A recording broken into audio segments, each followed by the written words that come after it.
Pues buenas tardes, nosotros somos Movimiento Socioambiental, somos una red de ciudadanos que está tratando de entender y resolver problemáticas ambientales dentro del estado de Nuevo León.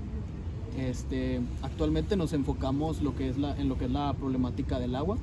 Y sí, esto va a ser una entrevista acerca del tema del agua con nuestro compañero Toño.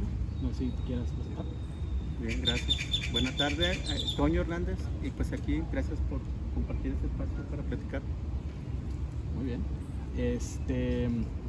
Bueno, la primera pregunta, Toño, sería, ¿a qué se debe la crisis del agua, de acuerdo a tu opinión, verdad?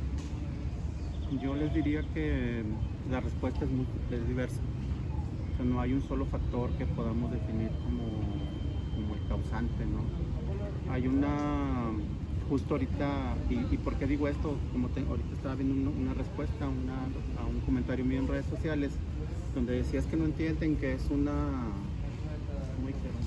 que no es un problema de disponibilidad, sino de falta de infraestructura, lo cual es como una respuesta, pues digamos, cercana a la realidad, pero no es la única para entender lo que estamos viviendo. Voy a decir, a lo mejor me va a salir un poquito del tema del agua, ¿no? Pero yo tengo por ejemplo, ahorita que estás tú aquí, ¿no? Claro. Yo, por cuestiones familiares, también voy mucho al sur del estado y hago una comparación para entender como los contextos que tienen que ver con la pregunta que tú haces, ¿no? O sea, yo siento que aquí somos 5 millones de personas, más o menos, no sé, no me recuerdo el número exacto del censo. Y entonces, lo que yo quisiera decirles, lo que quiero compartirles es que mucha de la problemática ambiental, o no, más bien toda, ¿no?, está generada, o sea, nosotros somos los causantes, ¿no? No es como que alguien vino y contaminó el aire, o, por ejemplo, pienso en mí, hablo en mí, me vino una camioneta, ¿no? Vengo desde 50 kilómetros al norte de la ciudad y es un vehículo contaminante, ¿no? Yo formo parte, ¿no? Estamos como en ese ciclo, o en ese estado de las cosas, en el que demandamos recursos y esos recursos generan impactos. Entonces, pero no es lo mismo, no sé cuánta gente viva allá en la Ascensión, en la Chona, pero no sé, 3,000 personas, 5,000. Comparemos el impacto de 5 millones con una población de 5,000. La verdad es que hay un universo, porque me ha tocado verlo y evaluarlo. Pongo el ejemplo. En una ocasión una amiga de Zaragoza, Nuevo León, me dice: oye, ¿puedes venir? Porque están contaminando el Río Blanco. Y voy. Y sin hacer menos la percepción de la gente, de la gente de aquella población del sur de Nuevo León, pero era una descarga de la planta tratadora de aguas residuales que estaba fallando. O sea, sí había una contaminación, pero ¿qué les gusta? A los 1000 metros, la descarga contaminante, la absorbía el sistema, ¿no? Vamos a decir lo que se diluía. Entonces, ¿por qué ocurría eso? Porque no es, o sea, el impacto contaminante de 5,000 personas, una interpretación es que la puede absorber el sistema natural, ¿no? Y el de 5 millones no es posible. Entonces, ¿por qué ocurre esto? Primera explicación, como desde este contexto, es que demandamos recursos, ¿sí? Y uno de ellos es el agua, en cantidades. O sea, yo les puedo decir 5 metros cúbicos por segundo. ¿Qué le dice a las personas que no están familiarizadas? Es un universo de agua que estamos gastando. 15 metros cúbicos por segundo, pues no se dice mucho más, ¿no? Esa es una posible explicación. O sea, yo diría que es la fundamental, desde las astronómicas cantidades de recursos que demandamos los 5 millones de personas que vivimos aquí, ¿no? Por eso te digo que todo el mundo tenemos responsabilidad, ¿no? Habrá quienes tengan más, las industrias, la agricultura, o sea, como esas cifras que ya están analizadas, ¿no? O como ese discurso que ya conocemos, ¿no? Entonces, más, si entramos en la parte política, como la gestión que hacen las administraciones, pues hay algo por entender. La parte del clima, pues quizás las lluvias no han sido suficientes. Todos estos factores se articulan en un primer acercamiento a tu pregunta. Ok, muy bien. ¿Y cómo has visto, Toño, que las instituciones gubernamentales han tratado esta problemática? ¿Ha sido adecuado su enfoque o tienen muchas áreas de oportunidad? Te diría dos acercamientos a tu pregunta. El primero sería histórico, donde yo ubico como digamos, una gestión adecuada, o bueno, no adecuada a plenitud, pero sí digamos, con políticas aceptables que garantizaban, con ciertas, digamos, siempre hay difusos, ¿no? Esa es como la primera etapa y ahorita podemos entrar como al detalle. Y la vigente, que me parece que sí tiene como, o sea, se han enfocado mucho a una perspectiva restrictiva. Es decir, te voy a recortar un día, te voy a recortar hoy seguramente ustedes ya están al tanto, ¿no?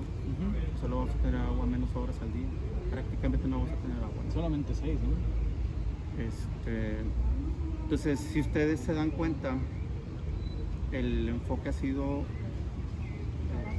preponderantemente restrictivo, de sanción, de aumento de cuotas, de restricciones en las horas del servicio, de que si gastas más agua te voy a poner un reductor, lo cual me parece que no es el enfoque adecuado. O sea, necesitamos también como, o sea, sin descartar, o sea, en las políticas públicas lo restrictivo sin duda es un elemento que se debe de contemplar, o sea, la sanción, la inspección, la vigilancia, pero mi punto de vista es que eso es como la etapa final de un proceso, cuando desde una perspectiva más de acercamiento, más de cultura, como más armónica, de que convenzas, bueno, yo creo mucho en la información, o sea, me parece que la ciudadanía no somos tontos, o sea, la población en general me parece que si tú le entregas información como certera, que refleje la realidad que estamos viviendo, sin duda van a entender, ¿sí?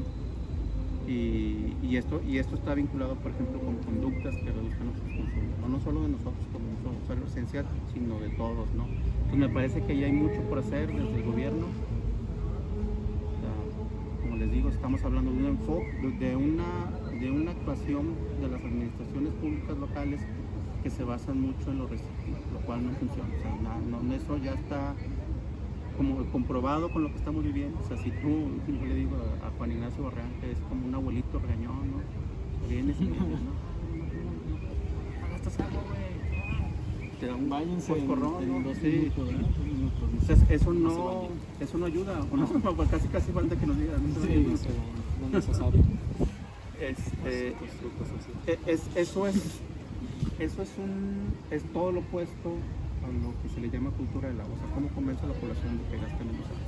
Entonces faltan muchas cosas por planificar e implementar, o sea, conservación de las cuencas, justo el que hablamos ahorita de cultura del agua, pues la reducción del agua no contabilizada, como la ampliación de la infraestructura, también la ampliación de la oferta, que es algo que tendría que trabajar. Pues no lo están haciendo, al menos de manera suficiente. Ya. Nos quieren educar a base de castigos, ¿no? Eso no funciona. Sí, eso es lo que piensan que sí. Eso es lo que no funciona, y lo que yo les diría es que estemos al pendiente de o sea, yo cuando hacemos, ya ven que antes en la conversación hablamos un poquito de la esperanza y del opuesto de las esperanzas. Yo decía qué es lo que va a hacer que la ciudadanía nos como, pues no sé, que nos movilicemos, ¿no? Y yo pensaba, justo hablaba con un periodista sobre el tema de la desaparición de personas, y mi punto de vista es que ese es como el problema más grave que tenemos vigente en Monterrey, y mi valoración es que si no sé si les ha tocado escuchar a una mujer o que busca a sus hijos o a sus papás, sí. pues para mí es algo que te quiebra, ¿no? O sea, como si eso no nos hace cambiar y articularnos para encontrar a quienes no están, pues qué va a pasar, cuida los árboles, cuida el agua, cuida el bosque, o sea, como cosas un poquito hasta que pueden ser abstractas, ¿no? Decía, no. Pero mi sorpresa ha sido que yo he visto por muchos lados como esfuerzos de gente que está diciendo qué vamos a hacer, ¿no? En mis colonias, la colonia que yo vivo, pues lo consigo que es de clase media, ¿no? Que no protestan por nada, pues ya los vi cerrar calles, o protestan cuando se les quitaban sus privilegios, que quieren poner el metro, que quieren poner la ciclovía, bueno, como hay otro contexto, ¿no? Pero el agua les ha hecho articularse y han cerrado las calles. ¿Qué onda, no? O sea, algo está cambiando, ¿no? Entonces quizás sea el agua. Nunca se había visto eso en Monterrey, ¿no? Como que le quitas a la gente algo vital y pues sale el lado animal, ¿no? Salen los instintos. Ahí está, justo esa puede Salen ser los instintos, ¿no? tengo que sobrevivir, ¿no? Sí, es que en cierto sentido realmente, bueno, como algo que destaca de Nuevo León o destacaba es que estamos muy individualizados. Entonces sí es muy interesante cómo la escasez de algo vital dejó de mostrarnos esas barreras, ¿no?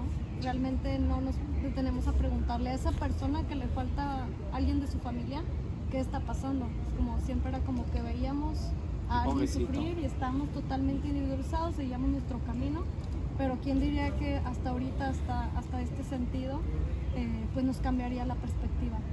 Y justo sobre esta línea de pensamiento, Toño, la manera en la que se centraliza el agua, porque como mencionas, tal vez en Nuevo León, tal cual hasta ahorita no escaseaba agua, pero hay lugares de la periferia de Monterrey donde ya tienen más tiempo, o de Nuevo León, perdón, de Nuevo León, donde ya tienen más tiempo con esta misma problemática del agua. Y no es hasta este momento en el que realmente nos enteramos sobre estas mismas problemáticas. ¿Cómo piensas tú en el ámbito de las concesiones de agua que está manejando pues el gobierno, la administración de estas mismas? Porque pues hasta hace poco Samuel García mencionaba que iba a estar revisando las concesiones de agua, porque justo sí comentó que había incluso algunas cuestiones ilegales referente a su administración. ¿Qué piensas o qué información tienes sobre la administración de estas mismas ahorita en la actualidad? ¿Se han revisado realmente las concesiones de agua? ¿Ya lo mandaron pues allá al fondo? ¿O si realmente se ha estado tomando algo sobre esta temática? Sí, mira María, solo una observación a lo que sea, ojalá que este tema sí cambie ese individualismo que tú señalas. Claro. ¿No? Sí, creo que sí. Yo creo que el sistema de concesiones de agua, de concesiones y asignaciones de agua en México está basado en la privatización.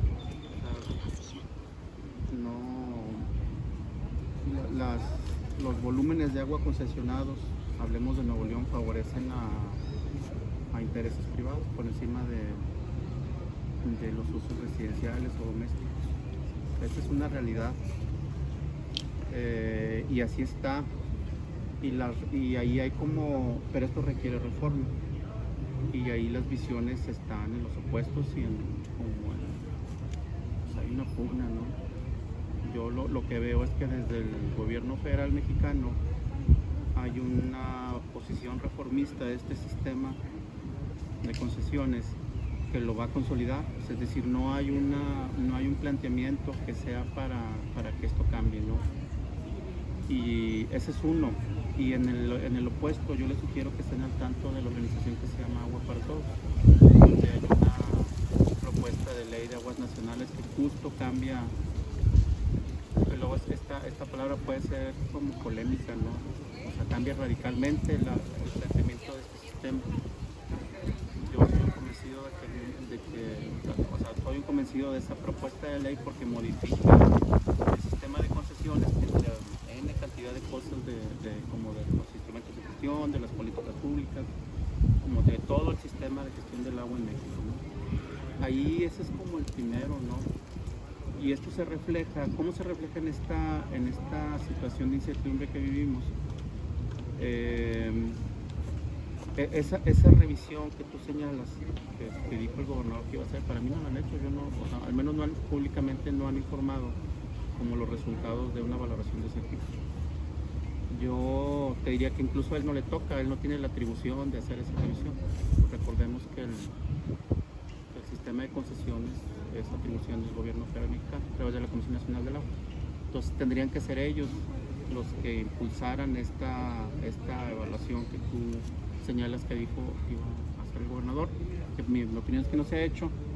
Lo que sí puede hacer el gobernador es decirle a la federación, hazla, ¿no? Porque estoy en un momento de crisis, porque mi ciudadanía está movilizada, N cantidad de posibilidades desde que el gobierno puede decir no. Y cuando digo que está basado en la privatización, eso implica también un aspecto en que el uso del agua por esos actores privados no está sujeto a una fiscalización o a una evaluación de cómo hacen las explotaciones de lo que tienen concesión. No sabemos, o sea, lo que sabemos es cuánto les autorizan en un año. Y esa es la única información que tenemos disponible.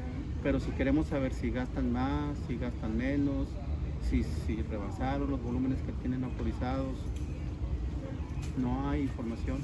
Entonces, mi opinión es, por acercamientos a casos individuales, es que puede haber una explotación mayor a la que tienen concesión, porque no hay quien los inspeccione, no hay quien los revise, y eso se vincula con el inicio de la conversación, ¿no? O sea, ¿qué se tiene que hacer? Esa es una parte, hacer una revisión profunda del sistema de concesiones, justo para la ley. Tú revisas la ley de aguas nacionales y dice que en épocas de crisis siempre va a tener prioridad el consumo humano, y analicemos esta determinación, este alineamiento de una ley que después de la Constitución es la que sigue, y veámoslo con lo que está pasando hoy.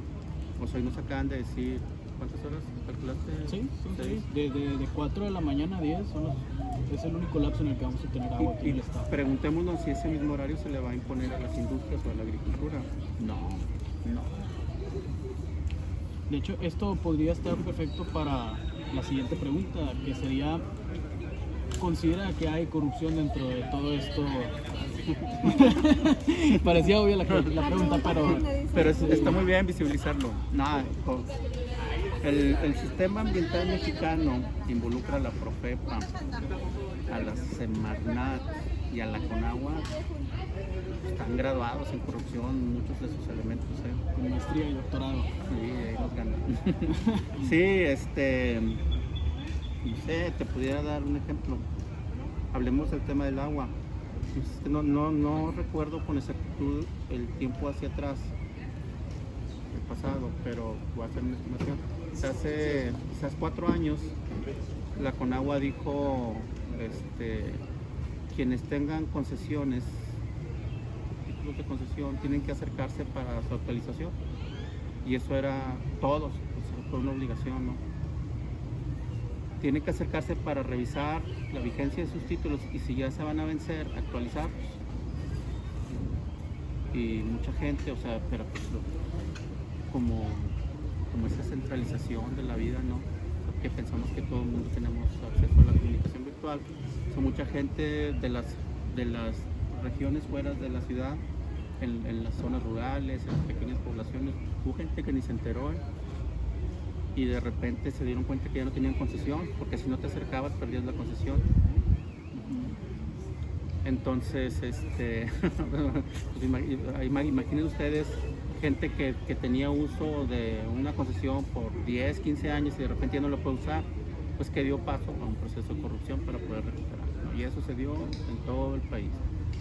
Como un ejemplo, ¿no?, de lo que está ocurriendo en esta zona, en este aspecto del agua. O sea, sí, la corrupción es como un tema que rebasa más allá del contexto del agua. Está prácticamente todos los aspectos de los asuntos de actividad. Es una consecuencia, ¿no?, de ya todo nuestro sistema político y pues, social, ¿no? Sí, ejemplos sobran de cómo esto afecta, ¿no? O sea, es uno de los asuntos que habría que abordar, ¿no? No solo, o sea, rebasa el tema del agua, el contexto del agua. Y referente a la forma en la que está respondiendo las instituciones, retomando pues, parte de la plática anterior en la cultura del agua,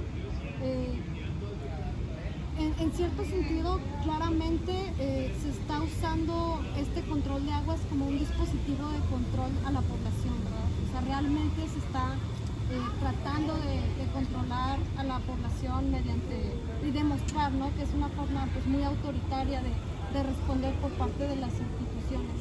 Pero pues hace tiempo de parte del movimiento pensamos que sí sería muy interesante hacer una campaña de cultura del agua que se contraponiera a la narrativa actual predominante, que está en el ámbito de pues simplemente culpar a la población de todo el problema del agua, sin responsabilizar otros ámbitos como los económicos o los políticos. En esta misma resolución que propondríamos como una cultura del agua, ¿usted cómo piensa que sería viable abordar esta cultura del agua? Nuestras ideas simplemente eran pues contraponernos a la narrativa de que no solo se esté responsabilizando a la población, sino también a parte de la industria. pero claramente se requiere mucho para hacer una cultura del agua, una nueva cultura del agua. ¿Cuáles serían ustedes las ideas principales que piensan que serían pues más óptimas para cambiar toda esta narrativa de culpabilizar a la sociedad? Pondría un punto de inicio, un punto de partida en el que tengamos claro cuáles son los alcances que pudiese tener un programa exitoso, eficiente de cultura del agua. Esta comunicación que te digo, María, tiene que ver con experiencias en otras, sobre todo en otras ciudades fuera de aquí de México. Pero estas valoraciones determinan que puede ser desde 1.5 hasta el 6% de lo que nosotros consumimos. Es decir, si tú consumes 100 litros en un día, ese es el porcentaje máximo que podrías reducir con un programa de cultura del agua. Entonces,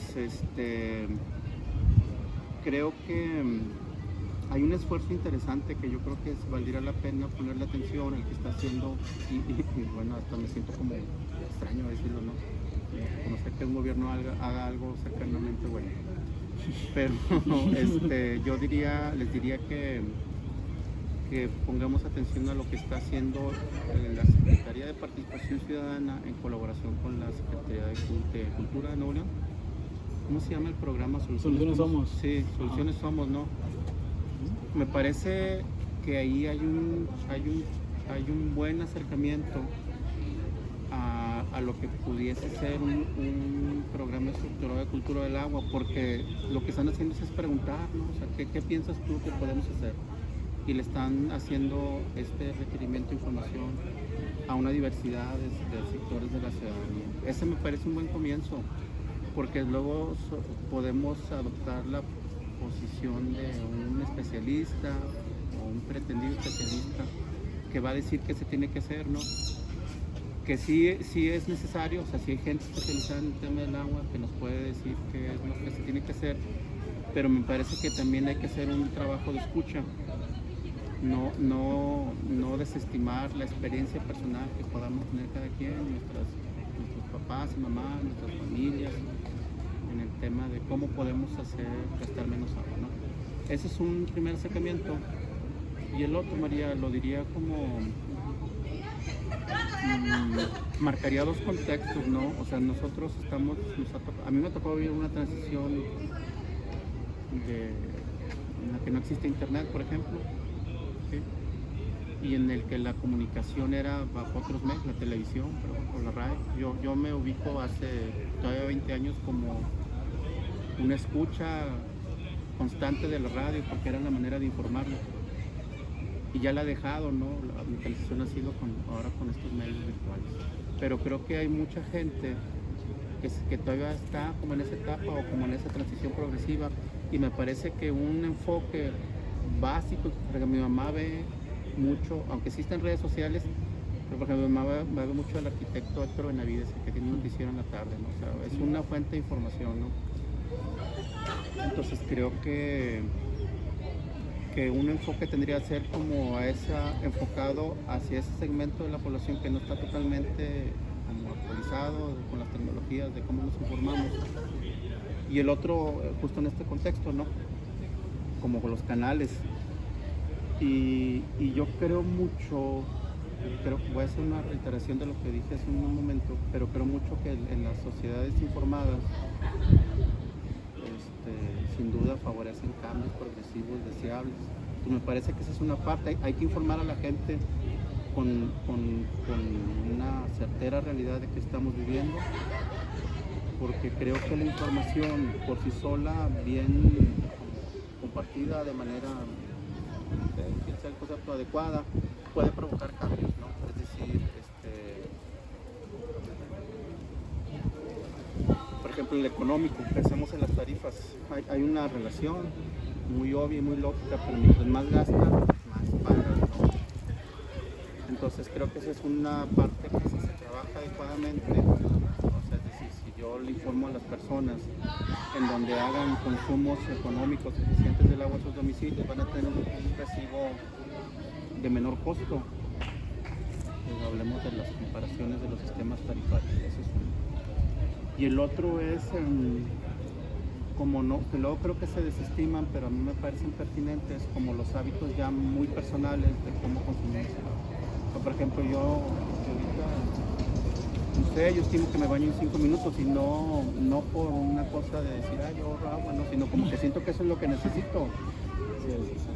O sea, tengo ubicado perfectamente que eso es el tiempo. Incluso mi pareja me dice, ¿sí te bañaste, no? O como que dudando que realmente estoy aseado, ¿no? Y digo, sí, o sea, me enjuagué el cabello, me hacía mi cuerpo y es lo que necesito, ¿no? Entonces, hábitos de ese tipo no hay que desestimarlos, porque si los multiplicamos por los millones de personas que somos, sin duda los resultados pueden ser como sorprendentes y significativos.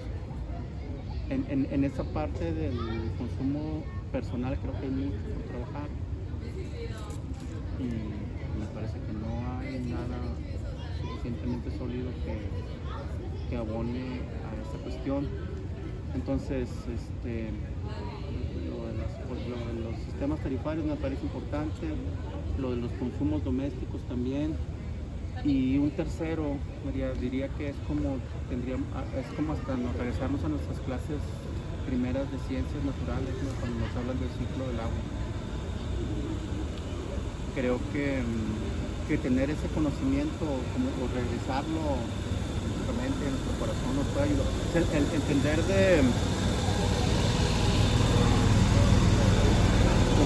de dónde viene el agua, cuál es su camino, cuál es su ruta. Creo que nos permite entender en qué parte nosotros estamos ubicados en ese proceso y qué es lo que tendríamos que hacer. Esos tres a mí me parecen como relevantes en un programa de cultura del agua. El teléfono tiene... Bueno, ya retomando algunos temas anteriores, pues en cuestión de el agua y dejando a un lado el consumo, pues ya sea doméstico o industrial, hace poco pues poca gente se enteró, pero se llevó a cabo una solución que era el bombardeo de yoduro de plata a las nubes para pues, generar lluvia. ¿Qué sabes al respecto? ¿O qué piensas al respecto de esta acción? Hablo de sensaciones porque no me siento como suficientemente informado. Claro. Pero la percepción en este tema, la percepción, Lalo, es que yo tengo, por ejemplo, de las cuentas que yo tengo el hábito de seguir, son de gente que se dedica a la meteorología. Y hay un amigo que no vive aquí, Jaime Garza, vive en Coahuila, pero él es un meteorólogo que trabaja para el gobierno de Estados Unidos, pero está aquí en México, trabaja desde México. Y yo tengo muy claro que él hacía una crítica al gobierno de Nuevo León, donde decía, ya les dijeron que van, dice, para la gente de Monterrey, ya les dijeron que van a bombardear, pero están pronosticadas lluvias. O sea, yo hago una interpretación política de que se habló de un bombardeo de nubes con este componente que dices, con este compuesto que dices tú, pero se realizó en lo que yo visualizo como un tiempo que ya estaba y la otra es que Podría decirse que no se planeó bien, ¿no? no sé, es que cuando yo hablo de sensación, pero luego les confieso algo, que a veces yo me guío mucho por eso, más que por los datos, también me guío por corazonadas, ¿no? Sí. Es como quizás no sea la forma más honesta de tomarles, pero eso a veces guía mis interpretaciones. Sí, o sea, eso es todo un tema sobre el ámbito cientificista, ¿no? Que muchas de las veces el estar relacionado con la naturaleza es anticientificista, sí. Porque pues estamos conectados con la naturaleza, pero ya son temas muy profundos. Sí, es otros contextos que luego serán quizás, no sé si ahorita o en otro momento, pero también recuerdo que en una reunión con un ingeniero de agua y drenaje, porque yo vivo en el sur de la ciudad, y ahí hay decenas de pozos que van a poner en el río La Silla, y la verdad es que luego es uno de los espacios que yo traigo aquí como en el sentimiento de que quiero que el río se cuide, ¿no? Sí. Y mi preocupación es que los pozos vayan a secar, los pozos vayan a secar la corriente superficial del río, que por sí ya está casi disminuida nada, ¿no? Y en uno de esos, una de las vecinas de allí de nuestro sector le dice al ingeniero, oye, ¿por qué no bombardean las nubes? Y él le dice, ya lo estamos haciendo en Linares. No sé, o sea, creo que hace falta, bueno, yo me declaro como un desconocedor del tema, o sea, como de los planteamientos técnicos o metodológicos de este proceso, pero me parece que hace falta información del gobierno, o sea, otra vez caemos al tema de La información, la ¿no? información que está disponible para la sociedad o para quienes tenemos interés. Yo pienso como en este tipo de intervenciones que o sea, me parece que son como alteraciones de lo que tendría que ser un ciclo natural del agua, Claro. el ciclo del agua. O sea, ¿cuál es el impacto que este tipo de actos puedan tener como en esos procesos? No lo sé. Me parece que requiere evaluación y requiere información. Y el otro planteamiento, ¿cuál era? Antes que nada, bueno, en cierto sentido, sobre el mismo tema, de hecho, queríamos, justo aclarando este comentario, pues nosotros te queríamos preguntar sobre el tema, porque es muy interesante cómo realmente no dieron información. O sea, no sabemos qué consensos tuvieron para decidir esta solución, Decisión, ¿no? Sí, ajá, claro. sobre la inyección de yoduro de plata. Vemos que por parte de las instituciones de Conagua, de agua y drenaje del gobierno, pues hay muchas lagunas de conocimiento que nos dejan a la ciudadanía, porque justo nos estábamos preguntando, ¿verdad?, qué repercusiones hay sobre inyectar este químico en las nubes en todo el ciclo del agua. Debería de existir algún estudio de impacto ambiental, deberían demostrarlo a la población, pero realmente pues no encontramos la información. Ya si tú que pues eres un biólogo no sabe mucho del tema, entonces realmente podemos mostrar ante las personas que escuchen esta plática que no nos están dando la información adecuada, ¿verdad? Y que realmente podríamos por parte de la población empezar a exigirla, porque también pues no tienen como que esa presión social de tenemos que mencionar el impacto ambiental de la inyección de yoduro de plata, de los ríos, incluso pues qué interesante este tema que nos menciona sobre los pozos que están decidiendo pues hacer y toda esta misma pues este mismo vacío de información sobre cómo va a afectar al río, ¿verdad? Entonces pues por parte de todas las personas que nos escuchan, por parte de nosotros, pues podemos empezar a tomar cartas sobre el asunto, ¿no? ¿Tú en qué sentido, a qué institución o con quién personas pedirías esta información o qué petición piensas que sería la mejor para hacer una pues población más informada sobre las decisiones que se están haciendo, como esta de inyectar yoduro de plata para generar o incrementar más lluvias, ¿no? ¿A quién, por parte de la población, por parte de la ciudadanía, a quién piensas que se debería de empezar a pedir esta información? A dos instituciones. En el primero que planteas tú, desde los permisos a la Comisión Nacional del Agua, yo más allá del impacto ambiental pensaría en una autorización de Conagua. Estamos hablando como del tema del agua, justo.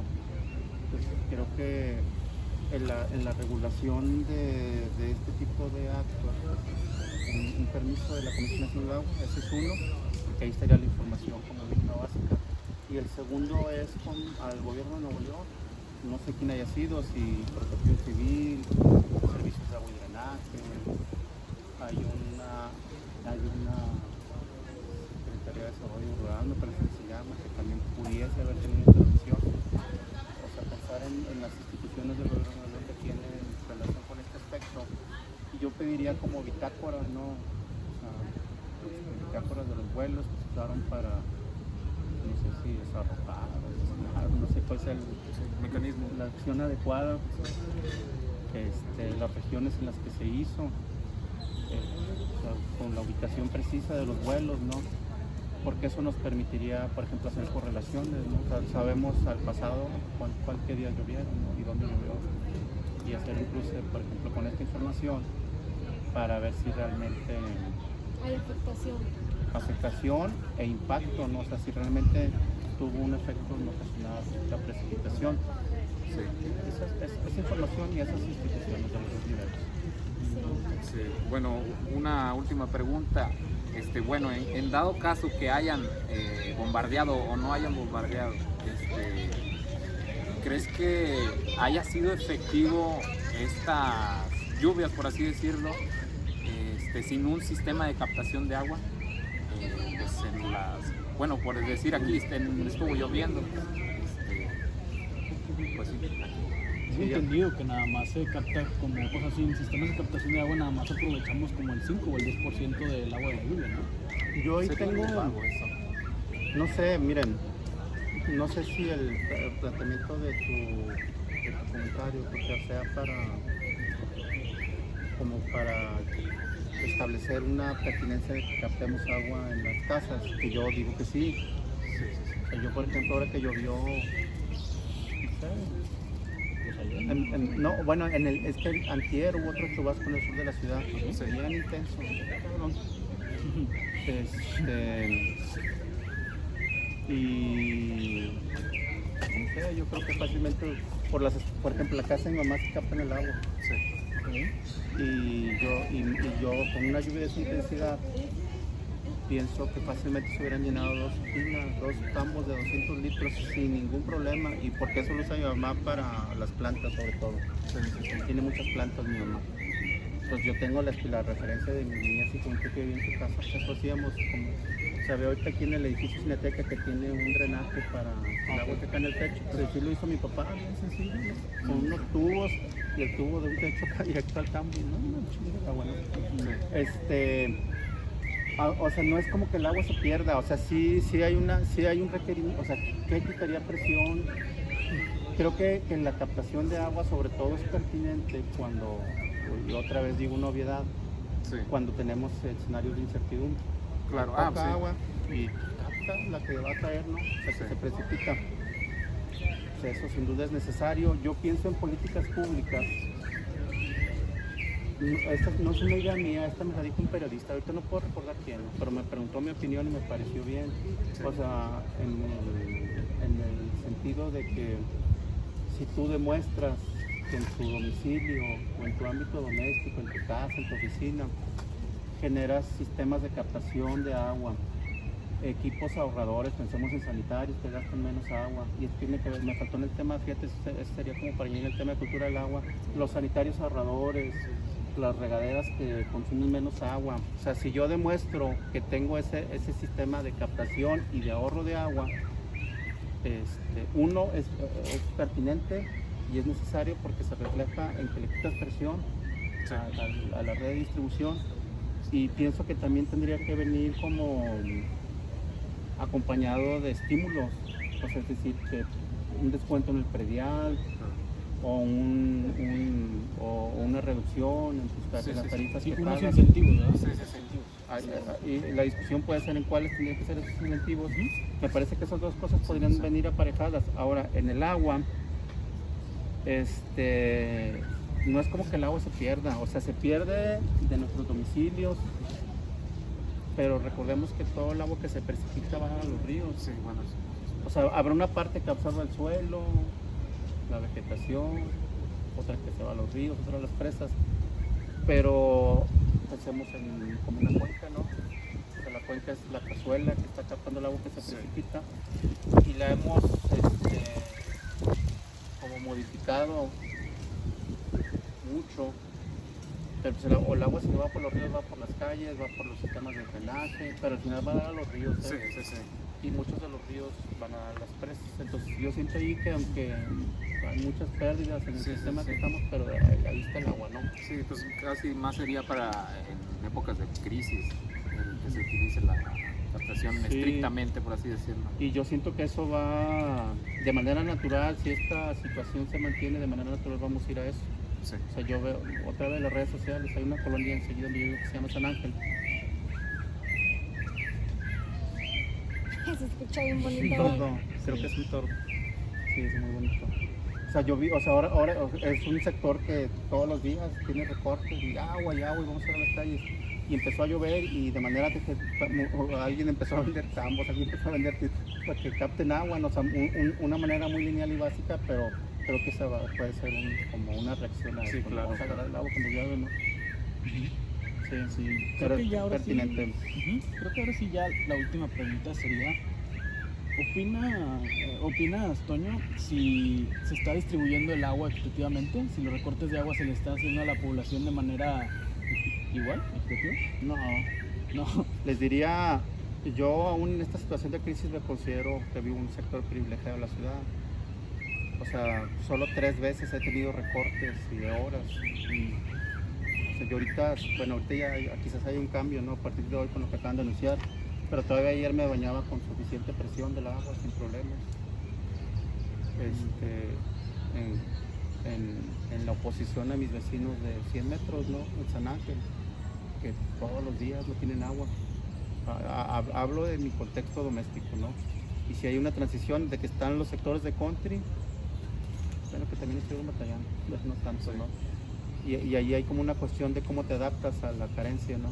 O sea, si quizás nosotros podamos tener esa capacidad de adaptarnos, de comprar agua o de definir mecanismos de almacenamiento que cuestan, pero que quizás para otros sectores de la población. Estos recortes han sido de manera arbitraria.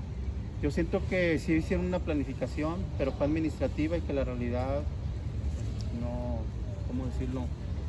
Ha ubicado a Agua y Drenaje de Monterrey en otra situación, ¿no? O sea, yo entiendo también los recortes en donde mientras más lejos estés de las fuentes de abastecimiento, más vas a batallar. Y mientras más cerca estés, el impacto va a ser menor. Entonces, quienes vivimos cerca de las presas, por ejemplo, vamos a sufrir menos en los sectores, sobre todo. ¿Por qué digo esto? Porque esto me parece que se ha focalizado mucho al norte y al poniente, a los sectores norponiente del área metropolitana. Pues justo son los que están más lejos de las fuentes de agua, ¿no? Entonces, sin duda hay una desigualdad en el acceso y esta desigualdad se refleja también en cómo compensa el gobierno esa falla. Yo les digo que no perdamos de vista que yo siempre, que aunque es difícil luego concretarlo, pero yo también creo y estoy convencido en una vida pública basada en derechos. Y tenemos el derecho al agua. Y entonces recordemos que los derechos son permanentes, o sea, no son intermitentes, no son como que, o sea, justo hoy es el momento pertinente para evaluar esta desigualdad que tú señalas, Bruno, porque si hablamos de un derecho al agua, significa que siempre deberíamos tener agua en calidad y en cantidad suficientes, y eso no lo estamos viviendo. Se puede entender cuando hay una situación de incertidumbre, pero entonces los gobiernos, que son los obligados a garantizar ese derecho, deben de determinar y buscar e implementar los mecanismos que compensen esa pérdida. No lo están haciendo, ¿sí? Desde lo que decía Jorge, los sistemas de almacenamiento, las pipas, o sea, todo lo que pueda hacer que yo tenga agua cuando desde la red de distribución no esté disponible para mí. Entonces allí se refleja y se consolida todavía más la desigualdad.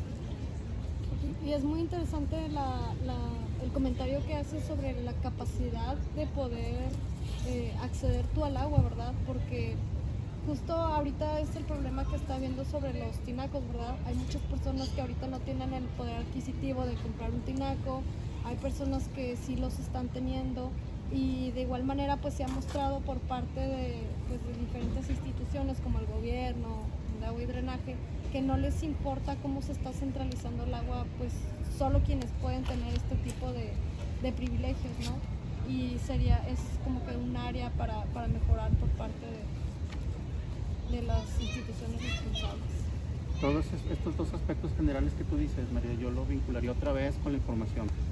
Luego hay un punto de vista en el que dice que tener tinacos o almacenar grandes cantidades de agua no funciona, justo por lo que ha ocurrido, de que ya no vas a tener agua y empezamos a juntar agua por todos lados, ¿no? Pues ¿qué hacemos? Un bajón en el agua que está disponible.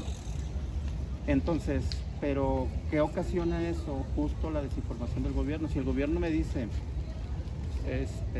tú que vives en la zona sur de Monterrey, no vas a tener agua lunes y martes y que se cumpla, yo simplemente realizo el acopio de agua para 2 días, ¿no? Pero ante la incertidumbre de que no sabemos cuántos días van a ser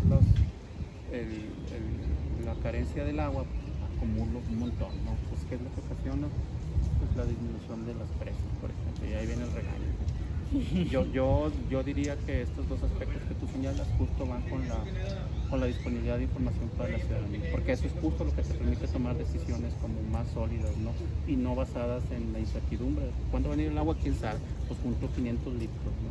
Ay, pero 500 litros yo y 500 litros miles de familias más, pues ahonda la crisis. Pues bueno, sí sería todo, ¿verdad? Ahora sí, fue una larga. De nuestra parte, muchas gracias. Cerrando, pienso que tienes toda la razón. Realmente la forma en la que la información nos puede hacer cambiar como sociedad es muy importante y lo estamos pasando desapercibido. Y justo también está, como iniciábamos, ¿no? No solo la información, que ciertas personas tengan información, sino comunicarla a toda la población y que generemos una misma red de apoyo con toda esta información. Que no volvamos siempre a solo intereses para unas cuantas personas que tienen la información, porque justo hasta ahí es contradictorio, ¿no? Solo ciertas personas tienen información, son las que acaparan y quedan muchas personas desapercibidas, como en otras zonas de Nuevo León que no se toman en cuenta. Entonces, pues te agradecemos que nos ayudes a compartir esta información y no solo compartirla, ¿verdad? Realmente teníamos estas preguntas porque muchas de las veces como personas o como parte del movimiento somos estudiantes, que nos falta una visión más amplia de lo que hay en Nuevo León, de experiencia, pues podemos o buscamos mejorar las soluciones que se están brindando por parte de las instituciones o de cierto sector de personas. Gracias.